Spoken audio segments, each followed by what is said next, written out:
worship of the sun and the planets, astronomy, astrology, as well as mathematics had become an intrinsic part of Indian civilization, and thus we had scholars like Aryabhatta. However, Varahamihira's contribution in the field of mathematics, astronomy, and astrology is quite magnificent and very interesting. In fact, I would call Varahamihira as one of the most unique scholars of all times because he was an all-rounder and wrote about almost everything that had an effect on the human life.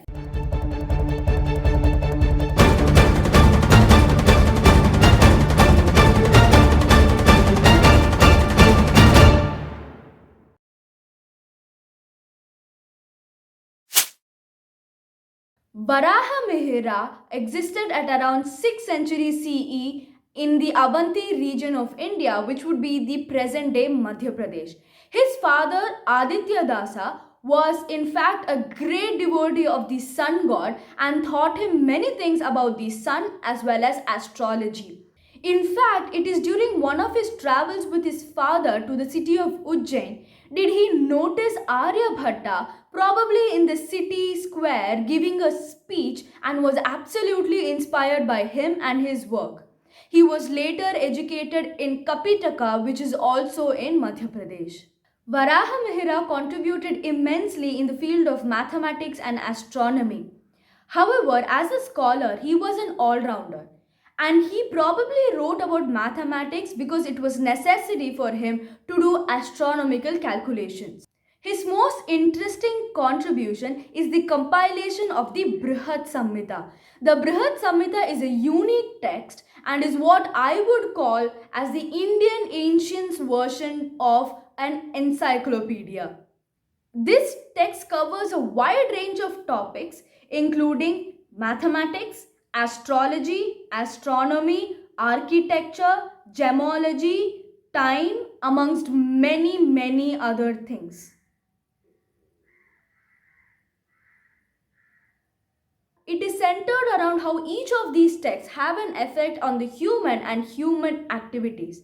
In fact, Varahamihira himself claims that this text is none other than a compilation of many other texts.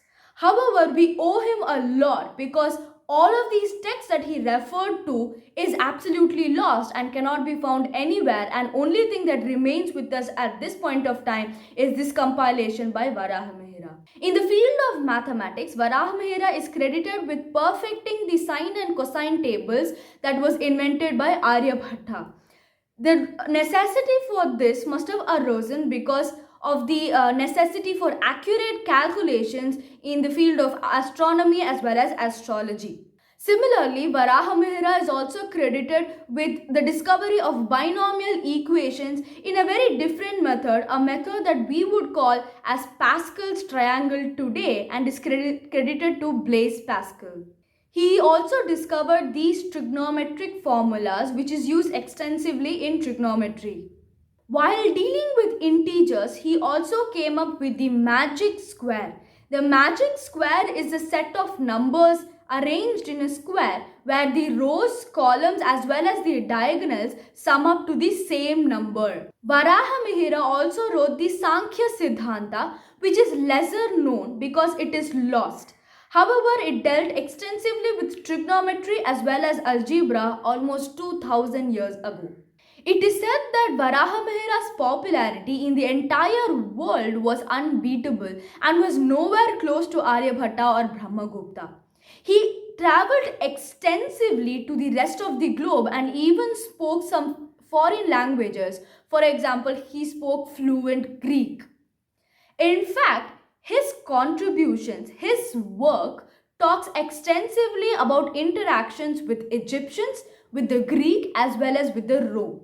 Now, this is the greatest evidence that not only did India have good relations with the rest of the world, but also Indian scholars were looked up to for their intelligence as well as their knowledge. At the same time, Varahamihira also acknowledged the scholars from the rest of the world and even praised the Greek knowledge on the sun and the moon. Now, overall, his main work is the Pancha Siddhantika and deals with astronomy as well as mathematics. However, this book is nothing but a compilation of older texts that cannot be found today.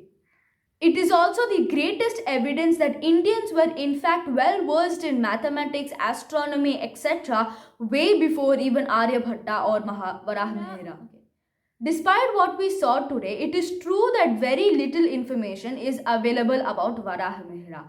However, it is undisputable that Varahamihira as a scholar was kind of like a celebrity in the entire world. Varahamihira's main work, Panchasiddhantika, is divided into 5 parts. The Surya Siddhantika contains information regarding the sun. It is said that this book was composed by Mayasura or Mamuni Mayan, who can be found in the Tamil literature.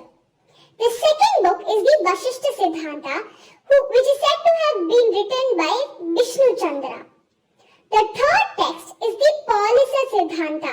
The Paulisa Siddhanta was written inspired by the Greek knowledge and has a lot of Greek references. Similarly, the fourth book, Romaka Siddhanta, is inspired by the Roman knowledge of the sun and the moon and contains references to the Roman texts. The fifth text is the Paitama Siddhanta. Now don't forget to like, share and subscribe to Uthishta Bharata. Namaste and Jai Hind.